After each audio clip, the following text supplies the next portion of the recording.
ደክሞኛል አትበሉ፣ ሰልችቶኛል አትበሉ። ተስፋ መቁረጥ አይታይባችሁ። በትንሽ ነገር የምትበሳጩ፣ በትንሽ ነገር እንባችሁ የሚመጣ፣ በትንሽ ነገር የምትከፉ አትሁኑ። ችግራችሁን ለዓለም፣ ችግራችሁን ለእግዚአብሔር ነግራችሁ ሲሞላላችሁ ደግሞ ወደ ዓለም የምትሄዱ ሰዎች አትሁኑ። ችግራችሁን ለእግዚአብሔር ከነገራችሁት በደስታችሁም ሰዓት እግዚአብሔር ጋር ሆኖ አቤታን ሕያው ሆና በፊታቸው ያቆማት እግዚአብሔር እኛንም ያቆመናል። ማን ነው ያቆማችሁ ካላችሁ ብቃታችን አይደለም፣ ችሎታችን አይደለም፣ ቸርነቱ አቆሞናል፣ ምህረቱ አቆሞናል፣ ይቅርታው አቆሞናል። እስቲ ሁላችሁ ቸርነቱ አቆሞናል በሉ፣ ምህረቱ አቆሞናል። አያችሁ ያቆመን ማን ነው?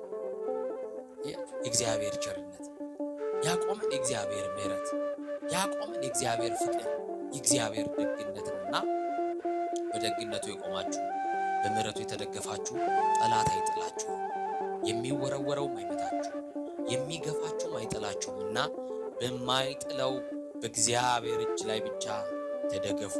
ቅዱስ ጴጥሮስ ይቺን ሴት ደርሶላት ያ ሆና በፊታቸው አቆማት እንደተባለ የኛም ያበቃው ታሪካችን ደግሞ እንደገና በእግዚአብሔር ፊት ሕይወት እንዲያገኝ ንስሐ እንግባ። የተሰበርን በንስሐ እንጠገን። ንስሐ እንደ ወጌሻ ይጠግናል። ያደፈውን እንዳላልደፈ፣ የበደለውን እንዳልበደለ፣ ዘማዊውን ጻድቅ ያደርጋል። ሳሙና ነው፣ እንነጻበታለን። ከፊት ለፊታችን የጾም ሰዓት ነው፣ የስግደት ሰዓት ነው። እስቲ በዚህ ባለው እንኳን ጾም እንጠቀም ወገኖች።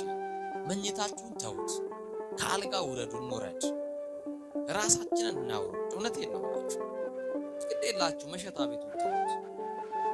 አው ጠጅ መጨለጡ ይቅር፣ ማርያምን በእኛ በደል ነውና እግዚአብሔር ሆይ ማራት፣ ታረቃት፣ ወደ ቀደመ ክብራችን መልሰን እንበል። እስቲ በአፍሪካ ነፃ የወጣች ሀገር ተብላ ዓለም የሚያውቃት ሀገር ዛሬ ግን ነፃነቷ ተገፍቶ ከቤት ወጥቶ መግባት የማንችልባት ሀገር ሆናለች። ወጥተን ምንገባባት ተኝተን የምናገኝባትን ቤት ሀገር እንዲሰጠን እንጸልይ ወገኖች። ይኸው አባቶቻችን ከመታረድ አባቶቻችን ከመገደል አልዳኑ። ማን ይጮህላቸው? ለመሞት እኮ ነው የገቡት። አዎ ሰማዕትነቱን እኮ ይፈልጉታል። አዎ መሳሪያ ያልታጠቁ በባታቸው የሚገደሉባት ሀገር ናት ኢትዮጵያ። አያችሁ። እና የእግዚአብሔር ልጆች ወደ እግዚአብሔር የምንመለስበት ሰዓት ይሁን። በቃ እንዲለን እግዚአብሔር በቃ ይበለን። እስቲ አሜን በሉ። አማኑኤል በቃ ይበለን። ከሱ ጋር የምንታረቅበት ንስሐ የምንገባበት የጥል ግድግዳ ፈርሶ ወደ እግዚአብሔር መቅደስ የምንገባበት ዘመን ያርግልኝ።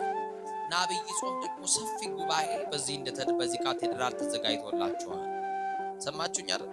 ሰፊ ጉባኤ በአይነቱ ልዩ የሆነ ከዚህ ከወትሮ በፊት በላቀ ጥሩ ጉባኤ ተደርጓል። ግጠኛ ነኝ አሁን ጾሙ ሲገባ መቼም ይሄ ግቢ ቦታ እንደማይበቃ አሁን ዘርዘር ብላችኋል።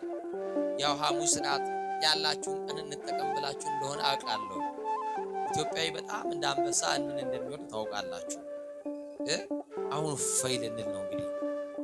አቤት በመብላት ምክንያት ይኸው በሽተኞች ነው አይደል? እንደው ዘንድሮ ስጋ የሚበሉ ሰዎች ናቸው ታማሚዎች።